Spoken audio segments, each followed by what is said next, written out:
Yeah, so we have everyone, and so we can start. Hello, everyone. Welcome to our third panel of the panel series. Today we got 6 amazing puzzle solvers. Some of them are past championship, and some of them are past champions, and some of them will be future champions. So I'll give it to Wei-Hwa. Hi, so welcome everybody. I'm your host, Wei-Hwa Huang from the USA, and I've won the individual WPC title more times than any of our panelists, but all of those were in ancient times, and all of our wonderful panelists are much faster solvers than I am. And we've got a bunch of questions prepared to help you get to know them better. But as we proceed, we'd also love to answer questions that come from the audience. So if you have any questions that you'd like to ask the panelists, just go ahead and put it in the Zoom chat. Just make it so that it's sent to everyone.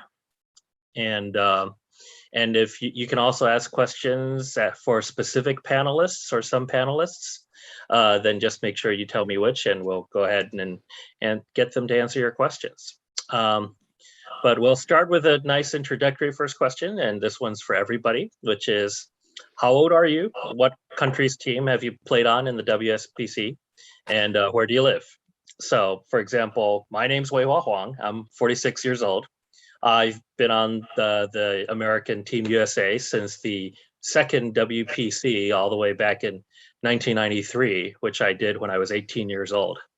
And I currently live in San Jose, California with my wife and 2 kids. So we'll start by directing that same question to our Palmer Mebane, who won the individual champion in 2011.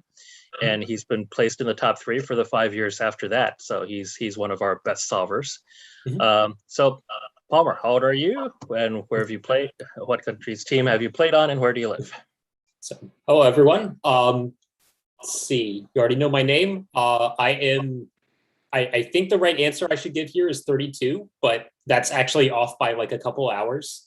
I've been to all my WPCs on the US team, and that was starting from, I think, 2010, which was in Poland. So it's been a while. Right now, I am living in California, Southern California, on the West Coast in the USA. Okay, and next is Philipp Weiss, who's the current World Puzzle Champion. He took the crown at the most recent WPC in Kirchheim, Germany. So, Philipp, how old are you, and what country do you play for, and where do you live? Hi, Wei-Hwa. So I'm 31. I'm living in Germany, and I also have been on the German team since 2009 now. And I'm living in Munich in Germany. And I'm the current world champion because of the pandemic, because I won in 2019 and the other ones were canceled. So I'm now the 3rd year running the current world champion. I wouldn't have thought 2 years ago that I would be sad about that. And next we have Freddie Hand, who placed 3rd in the last 2 Puzzle Grand Prix competitions. That makes him the 2nd best overall performance over the last 2 Grand Prix, which is behind the sort of amazing Ken Endo, who all of us are having a hard time matching. So how old are you, Freddie, and what country do you play on, and where do you live? Hi everyone, I'm Freddie Hand. I'm 19, representing Great Britain. Although technically at the only WPC I've been to, I was on one of the UN teams. But yeah.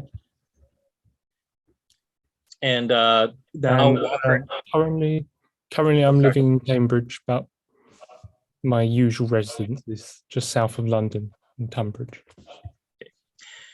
And next we have Walker Anderson. He placed 3rd at the most recent WPC and was 2nd in this year's Grand Prix. Same question. Yeah, I'm Walker. I'm 20. I've been on the US team. This is my 5th year. So I guess like 2016. I started, and right now I'm in near Boston, but I usually live in Pennsylvania, a little bit north of Philadelphia. Okay, and our last panelist is Yanzhe Qiu. Yanzhe Qiu, who's China's top puzzle solver. He placed 4th at the Grand Prix in 2020. If you're not, I've been told that you may not be comfortable answering English. If that's true, I'll do my best to translate, but please feel free to use either English or Mandarin.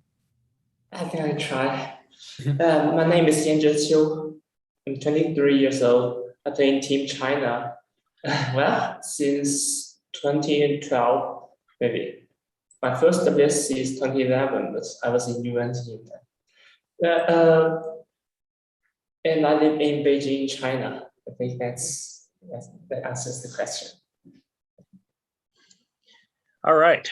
And so that's an introduction to all of our panelists. And our next question is also to all of our panelists, which is when and how did you first learn of the WSC, WPC, or of the style of puzzles used here in general? Since I'm the oldest here, I'll give my perspective, which is actually pretty different. Back in the early 90s, when I started, there was no such thing as a WPC style puzzle. We didn't even have the word Sudoku back then, or at least we did for the people who subscribed to Nickely, which was nobody involved in the WPC. They, as far as I knew, they were called number place puzzles, and they were really boring because there was only one magazine that published them, and each one had about 40 givens in an asymmetric arrangement. Back then, any puzzle that didn't favor any specific culture was fair game. The early WPCs had puzzles that were like, oh, recognize the national anthems for each country when we play them to you. Or here's what's the missing item in this sequence? And the sequence ends up being the alphabet in Morse code. To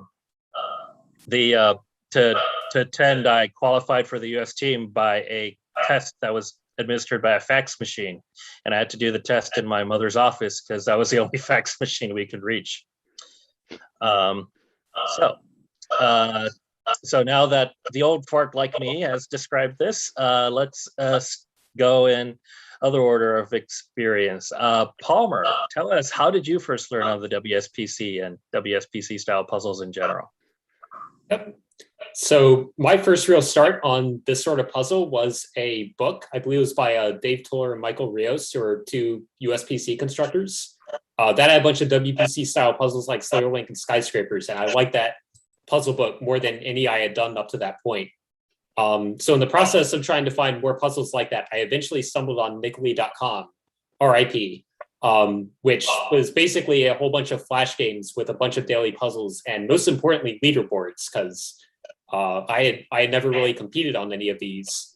And it took me a couple years, but after I started playing on it in like 2007, around 2008 or 2009 or so, I started regularly appearing in the top solvers for a lot of the puzzles, despite the fact that they were names I recognized, like Thomas Snyder and other people who had done really well at WPCs. So at that point, I started like, okay, maybe I should try competing at these things. I'm apparently pretty good at them. And that eventually led to the USPC. And it's been pretty much full speed ahead from there.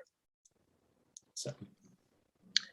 Okay, next, same question to Yanzhe Qiu. When did you first learn of the WSPC or these types of puzzles? Well, I started playing Sudoku sometime before 2007. And that year, I received the classic Sudoku book by Nicole from a classmate. And that was quite a nice book. And all puzzles were handmade. And I was just playing for fun, and I didn't know more about it. In 2011, we were told by another friend that there was a Sudoku competition, so I just participated. I was so lucky to get a chance to WSC that year.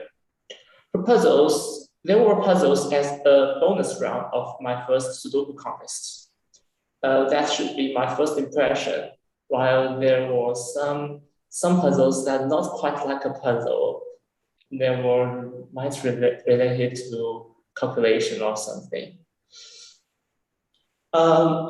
Instruction booklets were unclearer than ones today. There were many unseen variants with samples just like 6x6 or even 4x4. So few of us could understand the rules well. And I just performed well in the published round. Round 2 of WSC 2011. It was just like a jigsaw puzzle. And so I got my first journey to WPC when qualified to WSC next year. I made many mistakes and did not have concepts of solving many types of puzzles. I have to say thanks to the Beat Club and authors there, including Wei Yong, Liao Ran, and more. They have monthly puzzle contests, and I learned solving techniques of many basic types there. Also, I got to see various sources of Sudokus and puzzles according to them. That should be my start before 2013. Yeah. Great. Philipp, same question. When did you first learn of the WPC or this types of puzzles? So when I was in school, I took part in math competitions a lot. And as part of that, I also went to math camps, like holiday camps. And on one specific camp we always had a puzzle of the day where there was on a pinboard one puzzle posted, and then we can solve it throughout the day and hand in the solution at the end of the day. And then whoever solves the most puzzles throughout the camp gets a prize. And I remember specifically a skyscraper puzzle that was part of that, and I really liked it and was into it. The puzzle happened to have one clue missing, so it had, I don't know, more than 10 solutions, and I had fun counting all of them. So I wouldn't have fun with that nowadays, but back then skyscraper was new to me, so that was my first encounter with those kind of puzzles. And simultaneously I met nonograms and something that a certain newspaper in Germany calls logicals, which are the kind of Einstein type puzzles, like the English person lives next to the Swede who owns the fish, that kind of thing. So that was an early type of puzzle that I learned about. And then somebody, like the organizer of those camps, noticed that I was into those puzzles and pointed out the German championship to me that happened soon afterwards. And I took part and qualified for the German finals, which were an on-site event in 2007. And yeah, that was the first year I took part in that, and I've participated every year since then. And since 2009, I also made the team. Yeah. Okay, next is Walker. Tell us, when did you first learn of the WS+PC or WPC puzzles in general? Yeah, so when I was in 6th grade, I took one of Palmer's math classes. Palmer taught math classes for a site, and the puzzle blog was linked somewhere in that. I ended up spending way more time on puzzles that I probably should have spent on math problems, but it was a lot of fun. But Palmer's blog linked to a bunch of other puzzle blogs. So just for like a lot of years through middle school, I just solved across all these puzzle blogs. I found out about World Puzzle Competition from that, and then about MIT Mystery Hunt, which is like a hunt puzzle style event. And I just really wanted to make it to those two events. So I tried to practice a lot.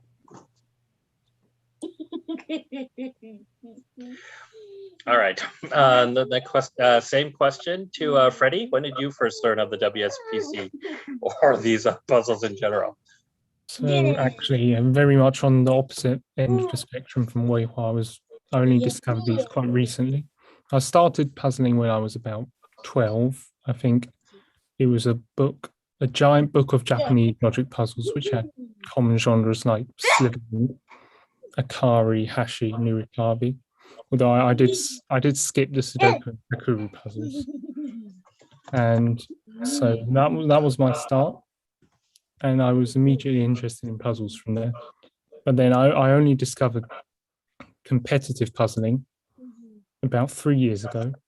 But then it instantly appealed to me, since I can be ferociously competitive sometimes. And then I went from there. Okay. Great. Now that we've know everybody's background, I'd like to remind the audience again that we'd love to hear any questions from the audience. So if you're here on the Zoom link, please type in the type any questions that you have into the chat, and we'd love to ask them of the panelists. Otherwise, we're going to go into some of the canned questions. And so this first question is to Philipp. The question is, how have you seen the puzzle types at the WPC change in the year since you started? And do you have any thoughts on those changes? Yeah, so my first WPC was 2009. That was Antalya, Turkey. And I do remember a lot of the rounds were like nowadays, but there was little more variety in terms of the format of the rounds.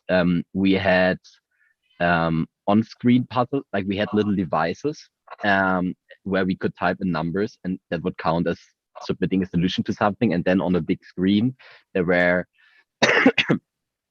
puzzles that you look at them and then you answer, and you had like 30 seconds for each of them. And that was an interesting twist, and I enjoyed it a lot. I remember there were like sometimes matchstick puzzles, like which matchstick do you have to remove to make this equation true or something like that. So that's also something we don't have nowadays. Then there was one round that was optimization puzzles, which is you have a puzzle and there are many solutions to it, but you have to find the best one in some way. So I remember like have a grid, a 4x4 grid, and put in letters such that you can read the word peace and earth as often as possible while jumping from a square to adjacent square. And that's more a puzzle type that's I think people who like to guess and tweak, that's exactly their puzzle type where they would excel. And in German championships, we have often used those instead of bonus points. In the end of the round, when you're done with all the normal puzzles, you can just solve those optimization puzzles and use however long you have left over to find as good a solution as possible, and then get points depending on how good your solution was. And then the third type of puzzles that I remember from then was instructionless, which appeared a little bit since then, but not very often. What I really like about instructionless puzzles is that you don't know ahead of time what they are, so you cannot prepare, or you don't have intuition beforehand. You have to do all your thinking on the spot when you see the puzzle and you have to start solving it. And I really like that. What I don't like is the part where you don't know the instructions ahead of time and you don't know like you cannot ask questions for clarifications. So if you happen to stumble on rules that might be right, but the puzzle is suddenly very much harder, then you won't be able to figure it out quickly that those are not the right rules. And I have one approach I've taken. I've done it 3 times now for German championships, and I would really like this concept to be in all the, like, one round in every championship. You take a list of, you pick a genre for one round, for example, trading puzzles, and then you write down a list of 20 rules that puzzles could have. Black cells are connected, white cells cannot be neighboring to each other, certain patterns are forbidden, or all connected components have to be size X, or something like that. And like numbers are Tapa clues, numbers are Minesweeper clues, or something like that. And then for all of the 10 puzzles that you have that round, you say, okay, for this puzzle, rules 1, 3, and 7 apply. And then you have all the rules, you know everything, but you cannot possibly prepare for all combination of rules ahead of time. And I always got very positive feedback on that kind of round. And I want to advertise for more creators to create that kind of rounds. So that's why I wanted to answer this question in the first place. Yeah. Okay, let's send the same question to Yanzhe. How have you seen the puzzle types change in the years since you started, and what are your thoughts on those changes? Well,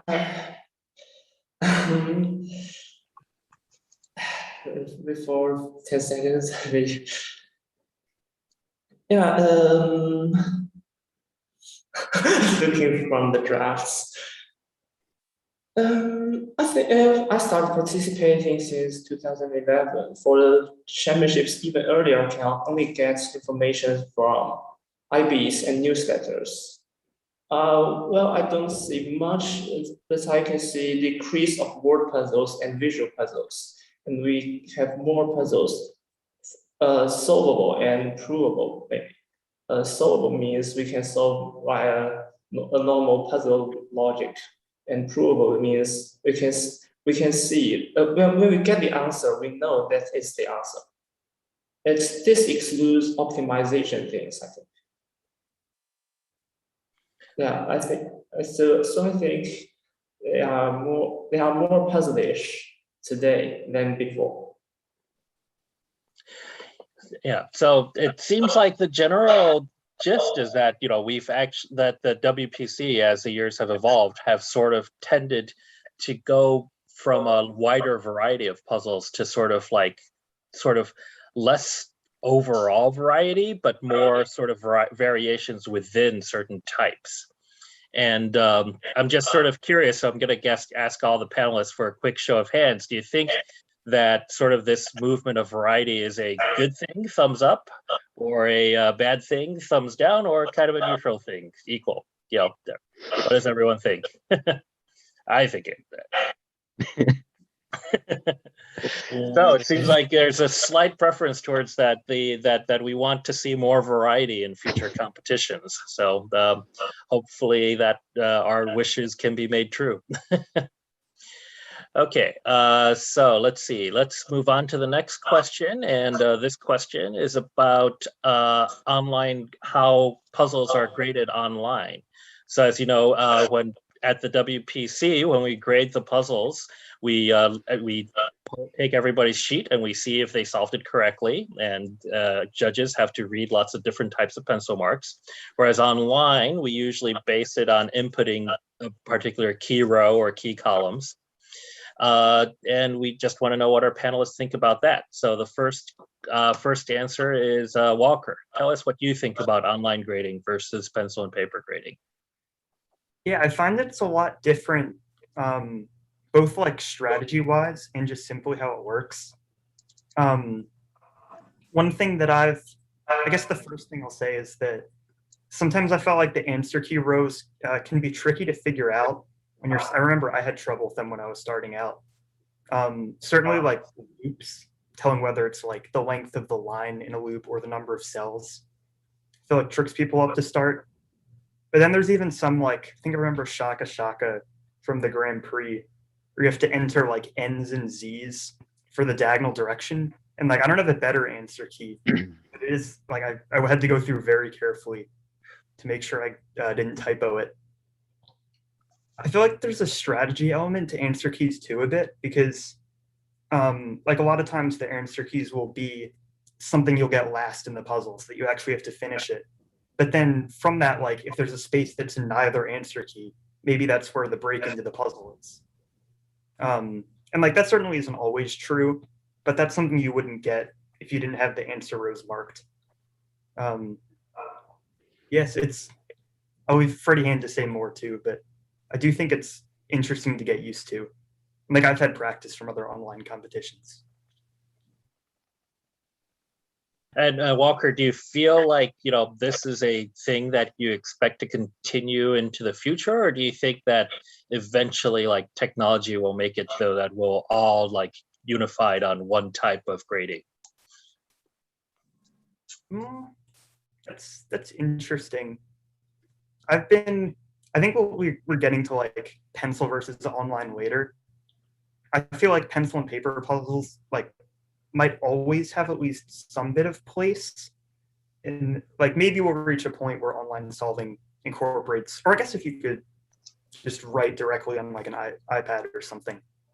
But at the same point, I feel like paper and puzzle entry being simpler, maybe more variable in what you can do, means that it might stick around for a while.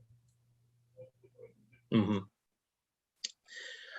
Do you actually prefer online or pencil and paper? I prefer pencil and paper.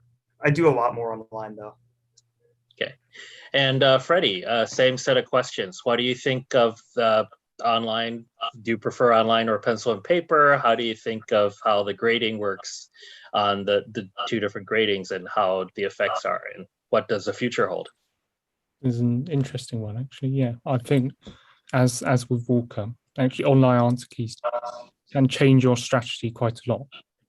Because if it's a in-person contest, you don't really have any choice. You just have to finish the puzzle. But of course, with online, sometimes, for one specific example, I believe it was the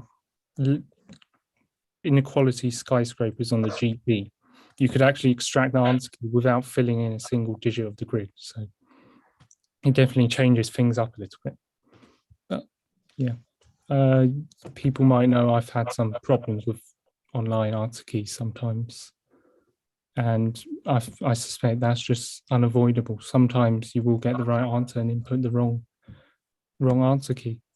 But I do still feel it's more likely that you'll perhaps maybe miss out a small part of the puzzle on in-person events. I think that's more likely than making a typo. So at my first World Puzzle Championship, I think I failed to qualify for round 2 of the World Cup just because of 2 cells that I forgotten to fill in solutions where the rest of the solution was correct. And so I suspect I would have more errors in person than online. And with regards to whether I prefer online solving or paper solving, I think I do definitely prefer the feel of on paper solving, but I do solve online a lot more because it's just more convenient. You can do it just anywhere, anytime. Okay, the next question, and this is from someone who wants to sort of, does fewer of the puzzles, but is really into the Sudoku. So I'm going to ask this of Palmer, which is, do you enjoy solving Sudoku? And what do you think about Sudoku sort of having this special status as a separate competition from the rest of the World Puzzle Championship? I think a lot of people are expecting this answer, but no, I do not like Sudoku. I think one of the things that annoys me the most about is Sudoku requires a lot of, you've got this mostly filled row of digits. You just need to figure out like, what's the last 3 digits? What's the last 2 digits? I really don't like doing that computation. I'm also really bad at it. If I try to rush it, I get it wrong. And then I have embarrassing mistakes on whiteboards and I lose at WPCs.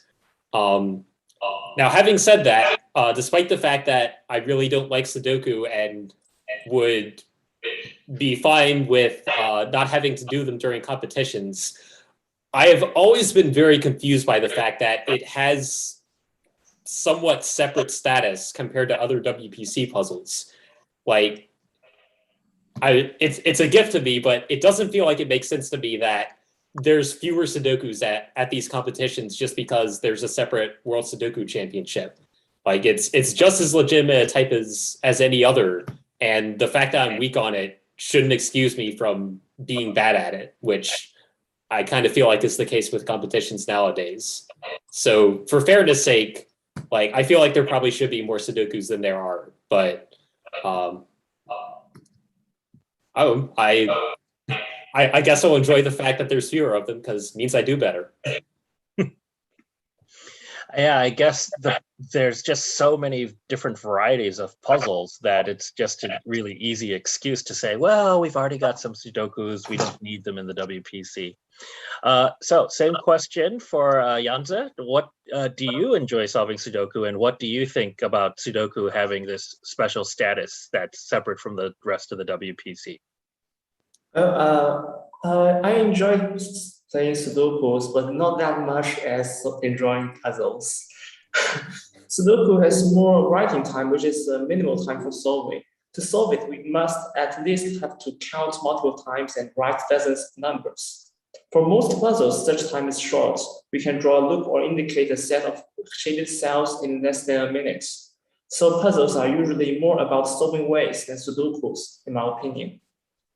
Another difference between Sudoku and other puzzles is that we have too many studies on Sudoku. If we've got that many theories in another type, they may also get treated in such a similar way. And I enjoy puzzles, and sometimes I enjoy playing Sudoku just for winning. and they are less often to be designed puzzles as in puzzles. Yeah. I think sometimes the puzzle itself is very good, and it is less often in Sudoku. Okay. So I'm going to take a question from the audience. This is a very quick question. We just need a sort of thumbs up and thumbs down. And Sophie would like to know who here hates curve data. So if you love curve data, give a thumbs up, and if you hate it, say, I hate it. Okay, I actually kind of like it. I like it. Okay, looks like Philip, you're outvoted. Funny. All right. So the next question I'm going to ask Philip, since you hated curve data. Do you enjoy the playoffs at the WPC, either as a competitor or as a spectator? And if you had control over playoffs, what would you change about the playoffs? Would you make some things different? Would you even keep them? Do you like having them? Yeah, so I don't like curve data because you have to guess most of the time, and I don't like guessing. So it's a very intuitive puzzle type. And now for the playoffs. So I like participating in playoffs, and I like watching other people doing playoffs. The thing about playoffs is that it's not the way you get the best puzzle solver. It's like if you have 2 full days of puzzle solving, and then in the end, like 5 puzzles decide the world champion. There's just bound to be variety, and it's for the spectators. It's not to find the best person who solved it. And I know that Ulrich Vogt, who is the German 11-time world puzzle champion, also doesn't like it. And that's why in 2019, when he was coordinator for the WPC, he separated out the playoffs, and he just made it its own thing with the World Cup. And like, okay, let's just have 5 rounds of just playoffs, and which are totally independent of the championship.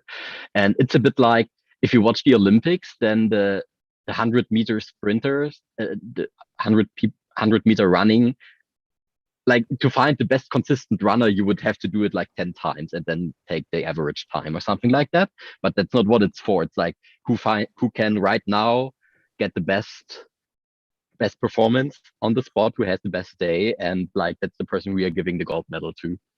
And it's just fun to see the struggle, and like it introduces randomness.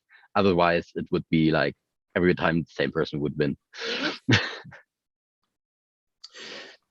Yeah, speaking of that, I guess I should tell. Yeah, anything else? Yeah, I forgot something. Yeah, if I would have to change something, so I would keep it separated out. I think that was a fun concept in 2019, and also I would make it less. You could make it less variant if you have semifinals and quarterfinals. If you let 2 people advance instead of just one, like instead of 1 out of 4 people, make 2 out of 6 or something like that. So even if you make second place because you had bad luck in one puzzle, like the best person still has a larger chance to advance and make up for mistakes. So that's one change I would suggest.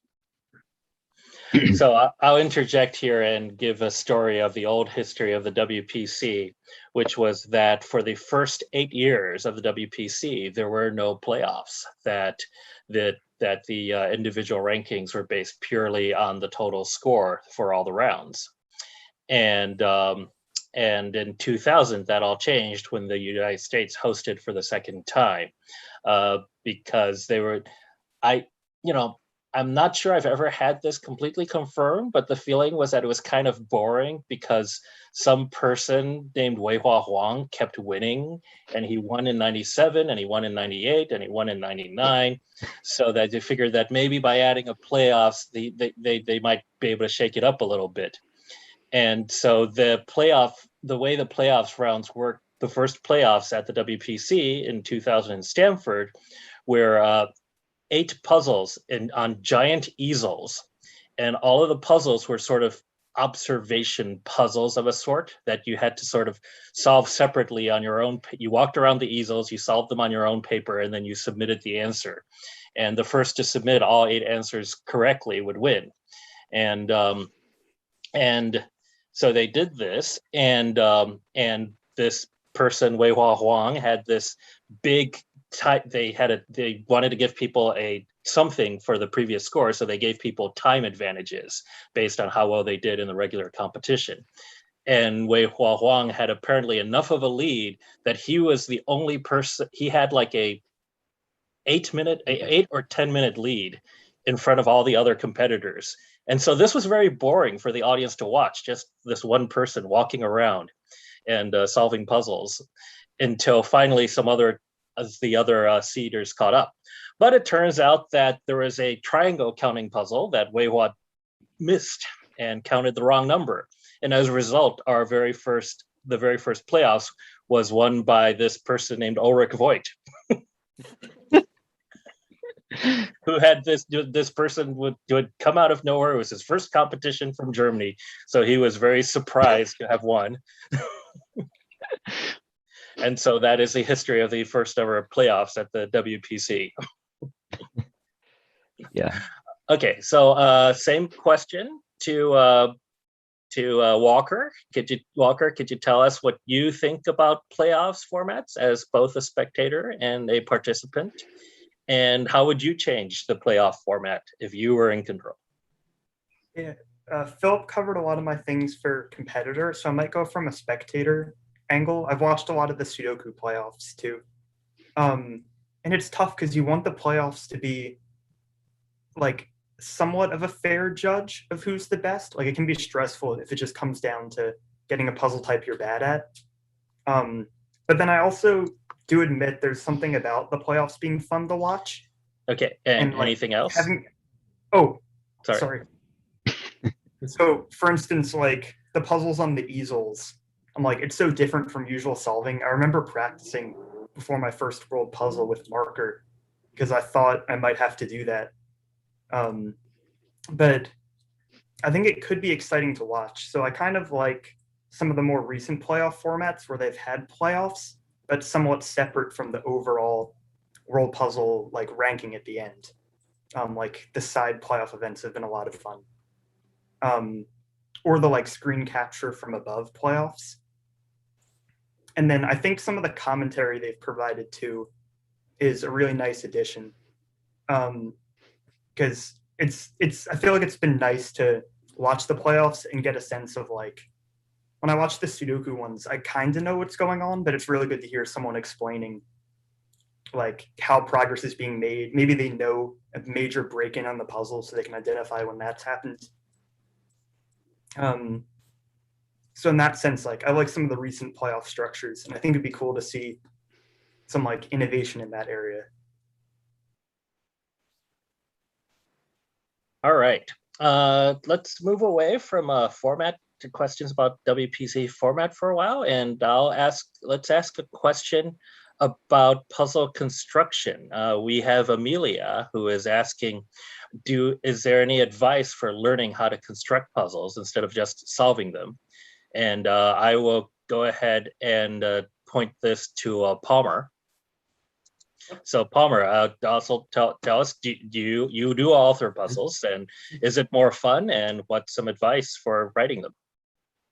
Yes, so I would say that I enjoy writing puzzles more than solving them these days. It's kind of bounced back and forth. While I was getting started sort of competing, I kind of spent the first bits until I started actually succeeding in competitions, until LMI and online tests came about, mostly just constructing. And so somewhere around there, I kind of burned out, and then I started competing more after that. But in general, I found constructing is a lot more fun than solving. For advice on how to learn to construct puzzles, the best thing I would say is to try to construct a puzzle in sort of the same way you would solve a puzzle you really like solving, especially ones with logical solutions. This especially applies for things like Niccoli types. So Sudoku, Slitherlink, Masu, puzzles that usually solve with direct logic rather than sort of intuit, like NumberLink, for example. And you could just start with a blank grid, pick an area to start on, put down some clue configuration that has an obvious way of being resolved. You probably know these from other puzzles you solved. And then from there, just be like, okay, what can the solver know at this point? What's a clue configuration I can add to sort of keep the trail going? And keep in mind things like, after the last step you put in, where's the solver probably looking? Like, do I want to make a puzzle that like throws them for a loop? They have to look somewhere else other than where they're looking? Or do I want to make an easier puzzle? Do I want to make it a smooth solve? And then you try to lay the clue down that's sort of very close to where the last clue was and where you expect the solver is looking next. And I would just go on doing that until you filled the whole grid, you've got the full solution. And at least at first, I think that's all you should be trying to do for getting started on constructing puzzles. Usually, even for experienced instructors, that is the best way to make them. You will produce the best puzzles if you just make them in exactly the same way you're solving them. Okay, that seems pretty comprehensive, but I'm going to ask the same question of Freddie, if Freddie has anything to add, which is, what do you think about authoring puzzles? Do you enjoy doing it? Is it more fun than solving? And do you have any advice for people who are out there trying to construct puzzles? I think I might talk about how puzzle setting has influenced my solving. So I think the main thing with puzzle setting is that you get better at identifying weak points in puzzles, I suppose, whereas as you construct puzzles, you'll find that there are only so many sort of starting points that you can begin with. Say Philomeno, you can have lots of the same number, particularly threes in the same area, and also tight dense clues as well. They're a good start, and for numerous other genres. So constructing puzzles definitely helps with sort of getting in the setter's mind and being able to identify where's the most plausible place to start the puzzle. And I haven't done that with Sudoku as much, and I'm not sure whether constructing Sudoku would help with improving at all, but who knows? So let's change the question about back to solving. So Yanzhe, how often do you guess or bifurcate or sort of use intuition instead of like straight logic when you're solving puzzles? And how do you change that based on whether you're competing or not?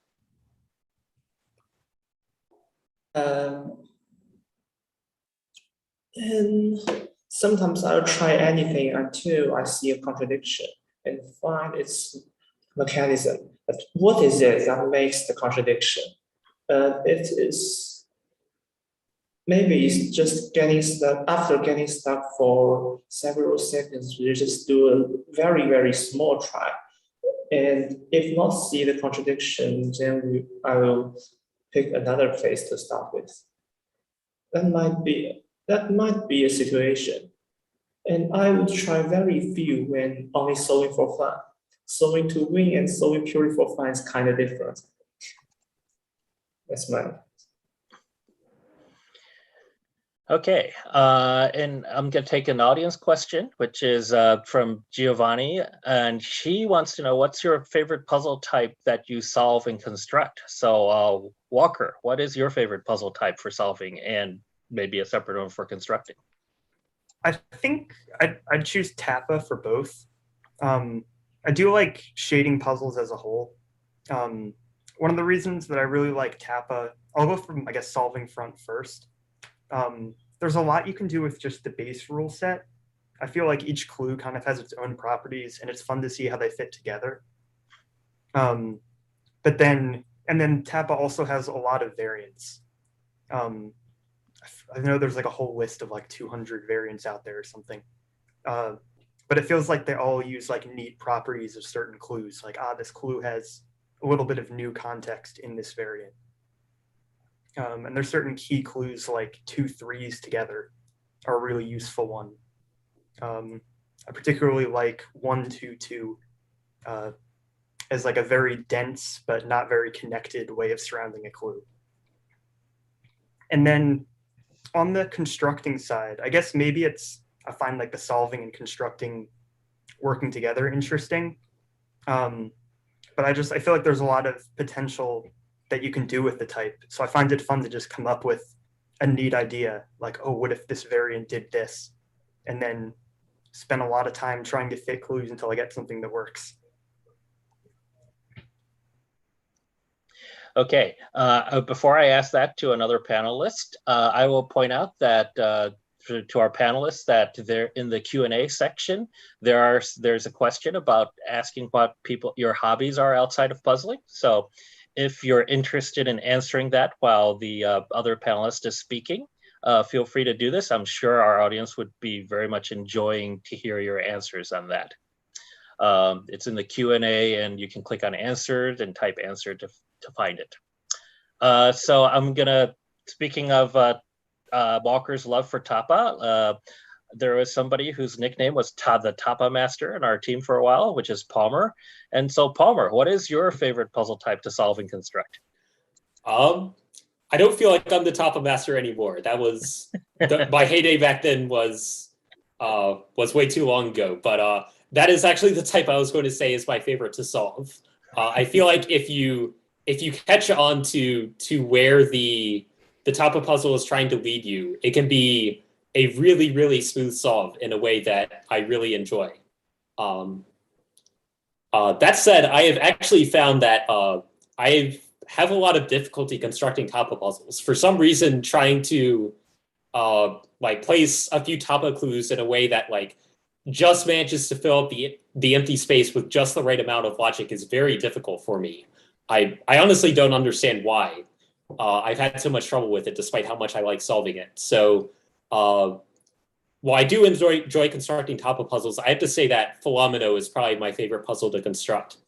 I think one of the things I like most about Philomeno is there's a lot of different directions that you can push it in, and in ways that feel like they give the puzzle like very distinct characters from each other. So for example, some puzzles rely on very large numbers, like creating like large hidden regions or a whole bunch of copies of a large number, a whole bunch of different regions of that size, kind of like trying to fit all in with each other. And then some puzzles, my personal favorite to construct, just throw small numbers all over the place. They have a lot of 1s or a lot of 2s or 3s or 4s, and they create very interesting, unexpected logical patterns that use those configurations of numbers. And I remember when I first started doing puzzles like that, I found it extremely surprising that that was even possible at all, because I felt like most Philomeno puzzles I had seen up to that point were mostly relying on like, oh, look how large this region is and how much fun you had finding it. But the small numbers are really, really nice in Philomeno. And I've always enjoyed trying to find like new, unexpected ways to make good use of them. Okay, our next question is about practicing for competitions, and I'll direct this at Yanzhe first. How much do you practice for competitions? And when you do you prefer to solve puzzle types you're faster at or types you're slower at? I'd only practice or make some notes for new types or new ones to me. Also, for brand new types, I'll do some gravity, just draw some numbers on an empty grid and view it as if a puzzle to try to find if there's anything notable. And about practice for competitions, I prefer ones I have less methods or theories about to practice. I think it helps the most. Yeah. I like to something about this. There's something also about making puzzles. I think that making graffitis and trying to solve it is a way for me. That's it. Thank you. And same question to Philip. How do you practice for competitions? How often do you do it? And what type of practice do you do? Throughout the years, I almost don't. Like, I only take part in the Puzzle Grand Prix, and I never prepare for that. I read the rules like half an hour before I print the puzzle booklet. Which maybe explains why I'm worse at that than at the WPC most of the time. And I like to prepare for the WPC and like do a lot of it. If I can, I take some vacation days beforehand, go through the puzzle booklet, write down all the puzzle types where I think I would benefit from creating one of them, and then doing them in order of like which one gets the most points, which one would I enjoy most, a combination of those, and then create example puzzles. And like if I want to train a certain puzzle type, I just I create puzzles for that. And my daughter just came in. Got distracted. And and then we share within the German team before the World Championship, where we normally share our puzzles and then solve each other puzzles. And for team competitions, we usually have one person, if somebody wants to, one person who creates one of the team puzzles, and then, but which is a lot of time investment most of the time. So it doesn't always happen. And then right before the competition where we meet, we have the one puzzle to practice with, and that's, I think, very helpful for our team results. Okay.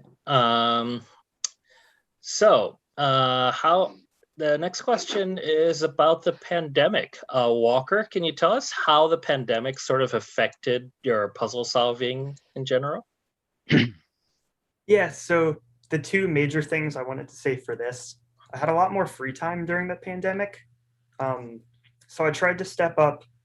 I did do more logic puzzle solving, but I also tried to practice a lot of other kinds of puzzles. Not necessarily to get competitive, but just because I enjoy them and sometimes spend all my time doing logic puzzles. So I did a bunch of regular crosswords. I did some past puzzle hunts. I even tried things like physical puzzles a bit, which were fun. So I felt like that was rewarding to see like a bigger scope of the puzzle scene. And then I also spent a lot more time online. So like talking about puzzles with friends and things. I think for a large part of the pandemic, I mostly just like did schoolwork and then puzzles, and mostly everything else was closed. So I spent a lot of time on that. But I think it was overall, I felt like the community was maintained even during the pandemic, which I was happy about. Okay, same question to Freddie. How has the pandemic affected your puzzle solving? Much like Walker, I had a lot more free time on my hands, but it was very much logic puzzle centered, because I think that was the first time I really put a lot of time into logic puzzles, because during the first month from when lockdown began, I went through all of the past GP contest archives, all of the 24-hour puzzle championships, I think, and numerous other contests, Logic Masters India, most things I could find. So I solved maybe over 1,000 puzzles in a month. And I was doing even during school lessons. So yeah, it was very, very intensive in that period. But the month after that, I immediately got, I think it was about 500 on a GP round, in contrast to the 200s I'd be getting before that. And so that was very much the start of my puzzle career, so to speak. Okay, let's try this quick little question from James McGowan. At the end of the WPC, there's a couple of traditions. There's the football tradition, and there's the karaoke tradition. And question for everybody is that, are you more of a karaoke person or a football person? I am definitely more a karaoke person. How about you, Palmer? I think most competitors, most competitors realize they don't see me at either one. But I have actually considered participating in the football competition. That's like the one sport I have any competence at, and I'm definitely not a karaoke person. Mm-hmm. Yanzhe? Football or karaoke? Oh, you're muted. Sorry. Sorry. I just tapped the wrong button to unmute. I think karaoke. I think I've got some songs ready. Okay. How about you, Philip? Karaoke, definitely. Like I broke my thumb playing football in primary school, and since then I don't like it. And I'm singing in the choir in my free time, so definitely karaoke. But even that, normally I'm just solving puzzles after the competitions, like without the stress. Walker? Karaoke. I've had a lot of fun at the karaoke events. I missed the one in India because I had to leave early, so I feel like I've missed out. I need more karaoke events. How about you, Freddie? I'd say I'm definitely more of a football person than a karaoke person. I think I don't really enjoy embarrassing myself on stage particularly. But I enjoy being at the karaoke. It's fun watching all of the competitors perform, seeing them in maybe a different environment than I'm used to.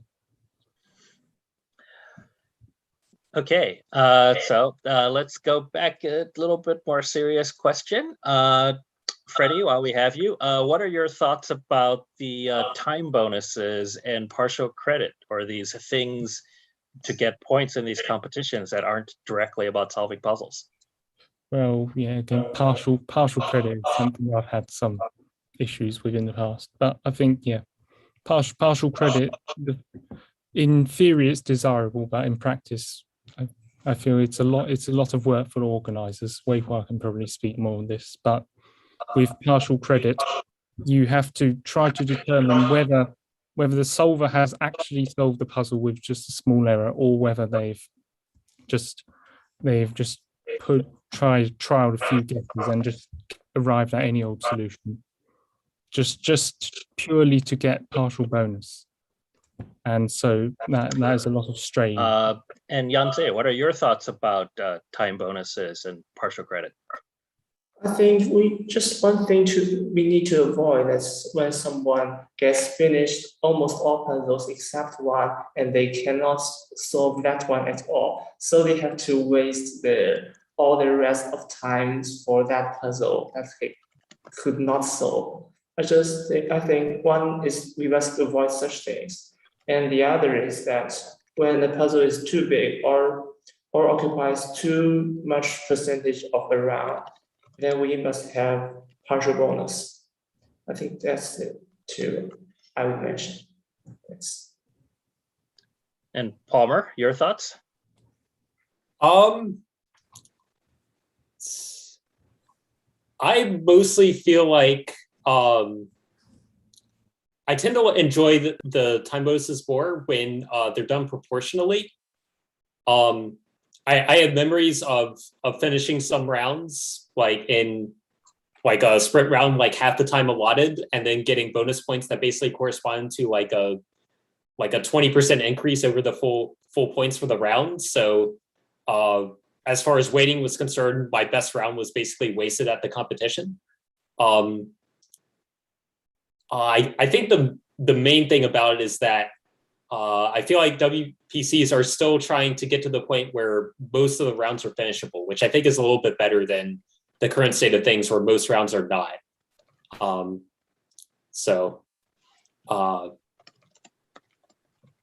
mostly more interested in that change than the time bonus system themselves. All right, we have a question from Sophie, who wants to know what our thoughts on penalty heiawake and other similar puzzle structures are, and if they even belong in competitions. So I'll start with Walker, who seems interested to answer that.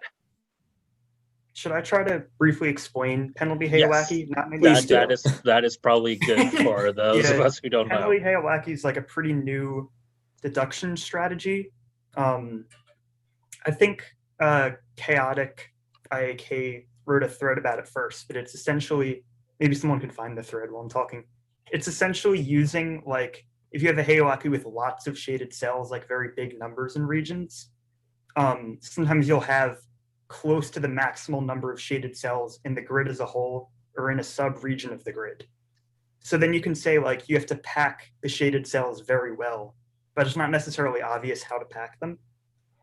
One way you can formalize it is that like you can calculate the number of penalties for the grid, which a penalty would be like an area where they're not packed as well as they could be, like a 2x2 square without any shaded cells, or maybe like no shaded cells along a section of the edge of the puzzle or something like that. And then you can kind of hunt down these penalties and elsewhere pack very efficiently. Hopefully that's a good overview. But I'm fine with it appearing in competition, with the caveat that like I feel like you'd need to be familiar with penalty in advance. Something that I think did a really good job was the 25 years puzzle competition on LMI, which had penalty Nurikabe. That was a similar, like, you have very few islands, so they need to spread out. So that, like, in the instruction booklet linked to some of the theory. So then you can learn it, get familiar with it in advance, and be ready for the competition puzzle. Okay, anyone else have any thoughts about penalty Heiawake? Yeah. Philip? So I agree that like if you really want to use it, you should tell people ahead of time. And I think that's true for all deductions that most people don't figure out by themselves and have to be told by somebody. For example, 8x8 star battles with 2 stars. They happen to have exactly 2 solutions, which are symmetric versions of each other. And if you want to use that in a like, you don't use that in a puzzle, in a competition puzzle. I wouldn't. I think, because like if you know it, if somebody told you, then you have a huge advantage, and if you don't, then you were unlucky. And that the same would apply to like, I think it would be fair game if you include the penalty theory in the instruction booklet, or at least a link to it, but otherwise don't.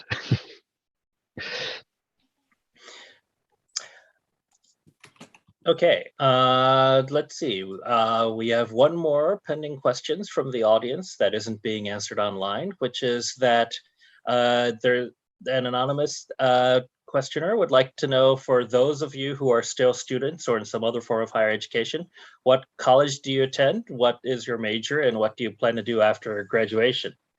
I don't actually know which ones of you are still in college. I know that Palmer isn't. So, Yanzhe, are you still in college? You're muted again. Yanzhe, you're still muted. We can't hear you. I'm sorry. I was No typing the answer to this question. Okay, great. No problem. Okay. Yeah. I'm studying mathematics as a graduate student at Tsinghua University. Not sure about things after graduation yet. That's how I will answer. Go. Okay. And Freddie? I'm currently in first year mathematician at Cambridge. So graduating is still some way away. I'm not really sure what I want to do at the moment. I'm just thinking of just graduating and possibly getting a job in maybe finance or some other related field. But if I find I really enjoy just theoretical maths as I go through the course, then I'll consider going through and perhaps going for a PhD. Do you feel like you have any ambitions of getting a career in puzzles or anything related to puzzles? I don't think so. I think puzzles will always remain as a bit of a side hobby, but I'll remain very much invested in it just as a hobby. Okay, Walker? So I'm a junior, like 3rd year at MIT right now. I'm studying math with computer science, course 18C at MIT. I'm not sure for plans after graduation yet. There's like a lot of things I'd be open to. So I've just been like trying to get different internships and see what I might like. And then I don't think I'd end up having a job in puzzles. If I was able to make enough money, I might consider it. I'd be a little worried that like if it was my job, I wouldn't enjoy it as much. And I like enjoying puzzles. And so, Philipp, what's your job? And I'm taking care of your daughter. Yeah, exactly. So I've also studied math, but I've been software engineer for the past 6 years now. Okay. What does your company do? So I work for Google, and specifically I work for the Chrome OS team, which is the operating system based on the Chrome browser, and we are building Chromebooks for enterprises. So business software, essentially. Not so exciting, but it's a job. All right, so we're starting to run out a little bit out of time. So I'm going to sort of ask our panelists one at a time if there's anything else they would like to contribute, or any stories or they want to tell, or any questions they wish I had asked them to answer. That was your chance to answer it. So let's start with Freddie. Well, I have not much to say other than I suppose this is a good opportunity to thank the organisers of the contest for what they've done. I've solved all of the rounds on the first day, possibly not a great idea, but I've enjoyed all of them. And it's also really nice how there's time trials and also bonus rounds. So even if you have finished all the rounds, there's still constantly puzzles to be doing. And the fact that there'll be so many great quality free puzzles available after the contest as well. Walker, do you have anything you'd like to say? Not much in the way of questions. I will like echo what Freddie said as well. I really like the variety of events. I've been a little too busy to do all of them, so I've only done a few time trials, but I did like all the Sudoku events too. And I just like even things like I've been watching a lot of the panels. I'm excited for the trivia quiz coming up later. I'm really glad like the event is all online this year because it's very good to see. I think Walker may have frozen, or at least no. I may have frozen. Nope, not on my end. Okay. Okay, I was the one who froze. Okay. Yeah. So yeah, like thank you. I'm super happy to see everyone. Okay, Philipp, your turn. Is there anything you'd like to say, or questions that you thought that you've had that you'd like to answer or say? So I would like to talk a bit about like guessing and intuition solving, because I find it very interesting, the different approaches. I personally really don't. I like to solve everything logically, and I feel like I do better at WPCs if the puzzles can be solved logically, and I'm not that good. I'm always waiting too long to start guessing and bifurcating. So it's interesting to learn. Like I also watch the other panels, and it's interesting to see how they are approaching things.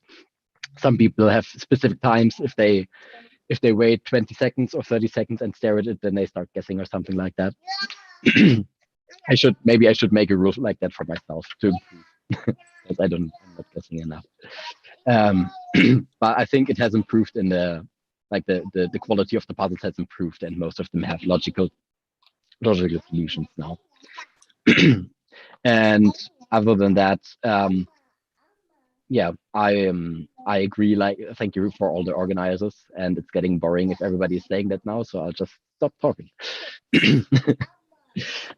All right, yeah, Yanzhe, you're not muted, so tell us, is there anything you'd like to say or add?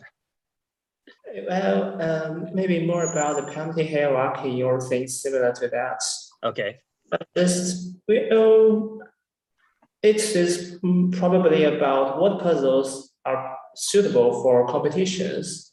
Just that, penalty hierarchy can be solved using something like greedy method, I think. But but to solve it logically, we need some advanced techniques that might be not possible for a normal solver to get in the competition. So we cannot get that point if we don't know it before that. Yeah, just like what Philipp said, that it's similar to the 8x8 star battle. And these things, if we most of us maybe there's not a clear criteria. If most of us think it cannot be derived at the table, then it's not appropriate. I think at least for now. And the rest, maybe just for a conclusion, and what we about the future on puzzles. I think I will make a collection of my own puzzles, and about whether being competitive in the future, just whatever, let it be.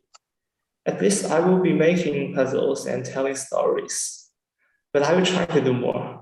That's it. Thank you. And Palmer, is there anything that you feel like we haven't covered that you'd be interested in talking about? Not on my end. I guess all I'll say is that I look forward to the day that we can get back to doing on-site of these and I can see some of you again. Okay.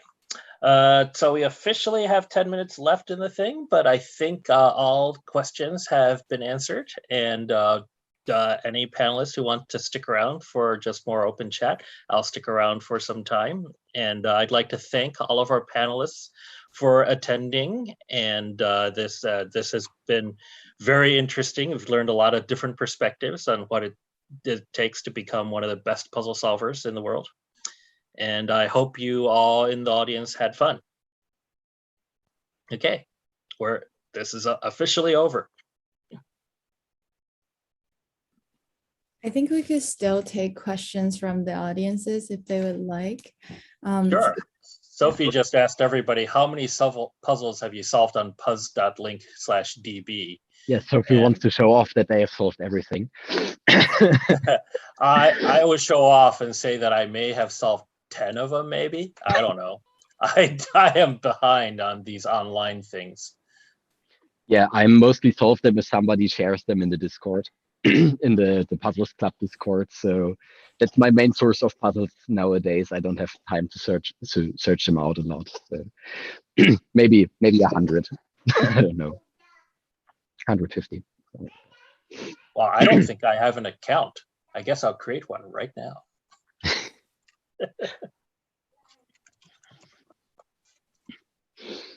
Yeah, I'm a little embarrassed. I just checked and I'm at 33,876. There are people that are higher than me. Like I saw both Sophie and IHNN are far ahead. I did a lot during the pandemic.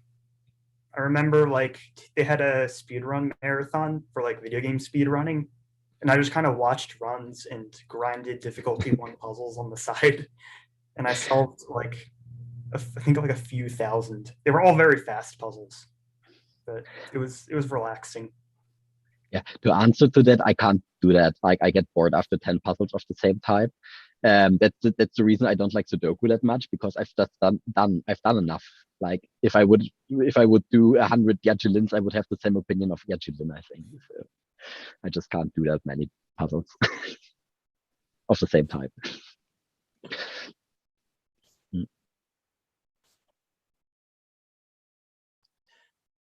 So Walker, have you thought about doing any video game speedrunning yourself? I've tried casually. I've never submitted to any leaderboards. The 2 games that I've attempted are, I put Viv in the chat, or I don't know, VVVVVV. Oh yeah. Just like a fun one I used to speedrun or try to a while back. I didn't know like any communities or strats, so I wasn't particularly good. Recently I've been too busy, but I really wanted to try speedrunning Octopath Traveler, which is an RPG, mostly just because I feel like RPG speedrunning looks neat, but a lot of the runs can take hours to finish, and I don't want that kind of a like commitment or have to maintain focus for that long. And that game has a lot of very short runs, so I think it might be a fun one to try. Did did you play that? There was some recent puzzle hunt online that had a puzzle that was based on Celeste. Did you get to play that? I was I was our well, that puzzle we had to collect stars. I was our star collector to like beat the hard sections while other people did some of the hunt puzzly stuff in the background. Yeah, I had never played Celeste before that, even though I've owned the game for 4 years. That's how behind I am. It's like I own all these games that I've never played. And I had no idea that there was a dash button that you could actually jump further in the air. So I got to like the first star. Okay, I could get that. Got the second star. Sure, the third star was insanely hard. And the fourth one, I was like, how the hell do you do this? So I had a similar story when I first saw Tetris for the first time, which was on an old IBM PC. And I thought this was like the coolest game ever. You had these like polyominoes with shapes and you could try to strategize and fill these lines. But I felt that I sucked at it. I looked at the high scores on the local machine, and they were like, 20,000, 30,000, and my scores were only like 500 or something. And then one day this was at my dad's work, his graduate students would play it. And one day I actually got to see one of his grad students play it. And after I saw them play it, my mouth was wide open in surprise. And I said, oh my God, you can rotate the pieces.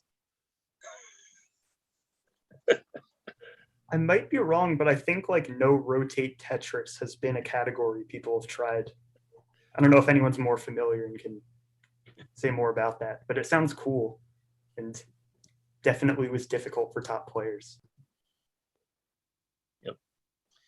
Yeah, suddenly, my most hated piece, the T, became my most loved piece because the T always came with its pointing downwards, and that doesn't fit anywhere when you can't rotate it.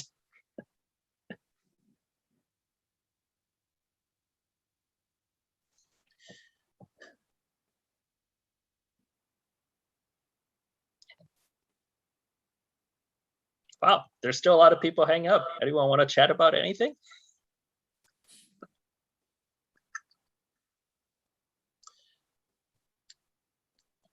Yeah, I'm still working on Teammate Hunt. In fact, I was working on it just before this event started, which was why I was late.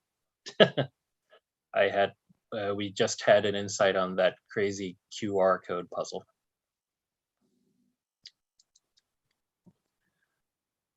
Do any of you play any online puzzle hunts or know of them? Ah, okay. Yeah, they're a little bit harder if your native language isn't English, but if you go to puzzlehuntcalendar.com, here, I'll put there's a list of these different online puzzles, and they go through a different sort of tradition, similar to the MIT Mystery Hunt. They're often puzzles where you don't know the instructions. In some sense, they're instructionless, and you have to use some insight to figure out how you're supposed to get the right answer.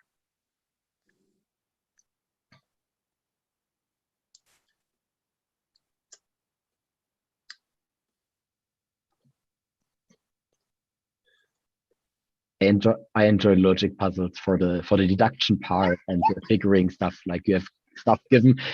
Probably comes from the fact that I've studied math, and like many of us have, that's a common feature. If we like having fixed axioms and then deducing things from them. And puzzle hunts can also be fun, but as soon as external knowledge comes in, I'm always a bit stunned. Which is like if you have to know the US presidents or something like that. Well, one advantage is that you are allowed to look stuff up and sort of use references. So, are you? Okay, I didn't know that. I never participated in the real hunt. Yes. So right. It's so oftentimes you'll be needing to know trivia about something that's extremely obscure, and the hard part will be how do you find it on the internet, not do you happen to know it.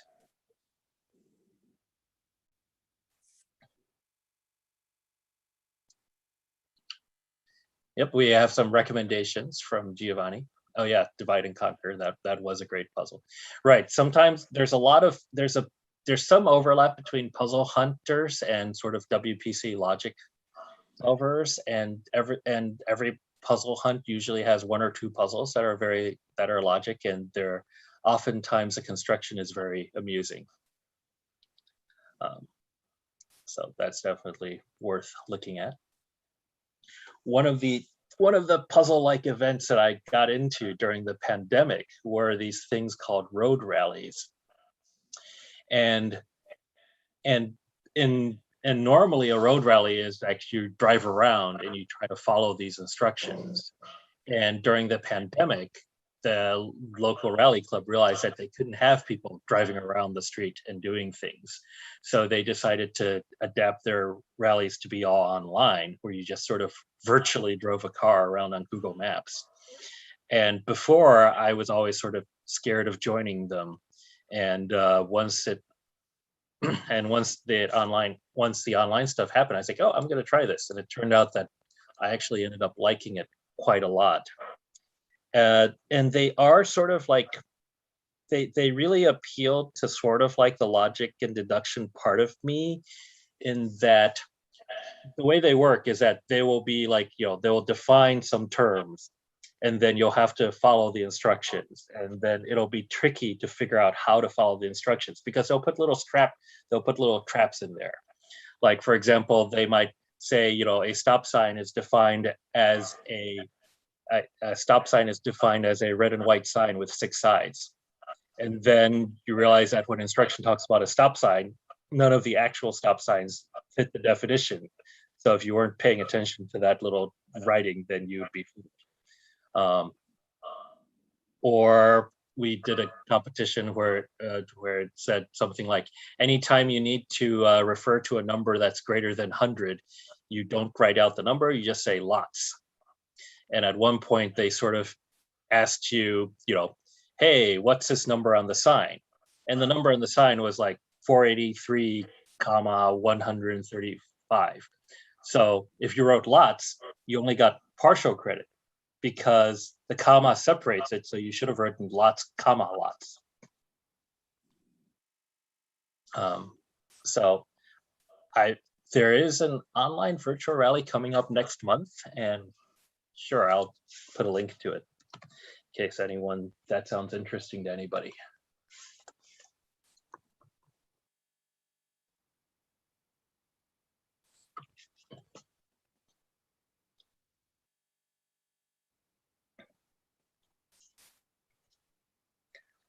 So you guys have any suggestions for next year's Grand Prix, since all of you have done pretty well at the Grand Prix? It's sort of really hard in the current WPF thing for me to get any good direct feedback from the players that isn't about like unhappiness on the forums.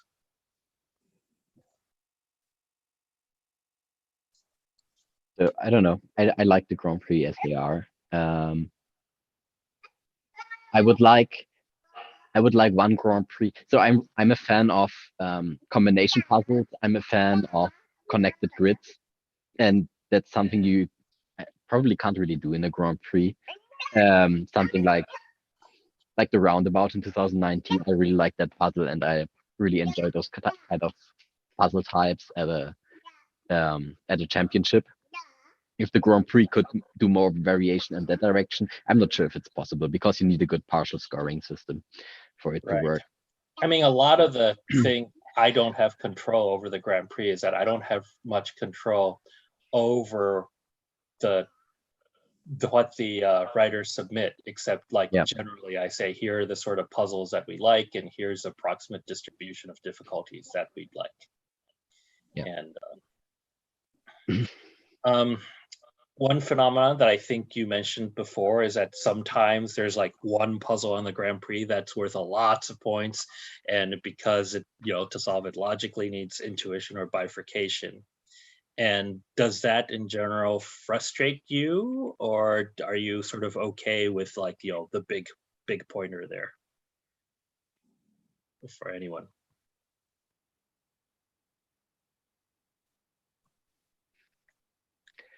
in general. So like a big pointer is like do or fail. Like I've done that as well in the past. In the last German championship round that I did, I had like 10, 10, 20, 30, 30, 30, 70, 140 points. So I shouldn't have done that and should have tried to like make the 140 points. I mean, I made it easier. It used to be 170 and then it got down to 140. It's still too hard. And like the problem is not really with guessing or bifurcating. The problem is that if you make a mistake, it hurts you a lot more than with anything else. And then it's, yeah, the variance, Yeah, I guess those are it makes two the variance separate issues. unreasonably high. And yeah. Right. There is the issue of like, okay, if there's a lot of variance between how much a puzzle is worth, then if you miss out on the big ones, you might have no great way of catching up. Yeah. But that's I mean, different than like having, should there be more puzzles that you can just do logically that could potentially be a lot of points because they're big? Or is it okay, or is it good or bad to have lots of puzzles that sort of need more intuition? Oh, yeah. Like I'm frustrated about puzzles that really need intuition. So, but that's my personal solving style.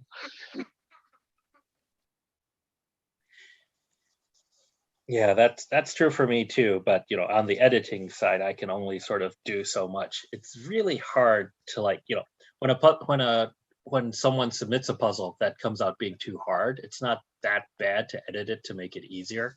But when it's hard because of it needs this big aha link, then it's sort of hard to sort of like give too much guidance, because sometimes you go from a puzzle that needs a big aha, and if you just give one extra given, suddenly it's too easy.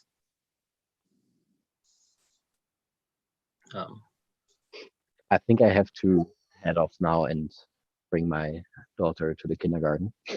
So Okay, thank you, everybody. Have a nice day. good chatting with you. I guess we could call it a day, unless you all want to. Okay, thank you everyone for listening, and thank you for the panelists for being part of it. It's amazing to have all of you to tell us about your stories. We are going to have a panel on the setters on Thursday, tomorrow for most of you, and check out the calendar on my page. That's all I want to say. Thank you all so much. Yep, and thanks for helping organize this, Tantan. Thank you. Have a good one, everyone. Bye.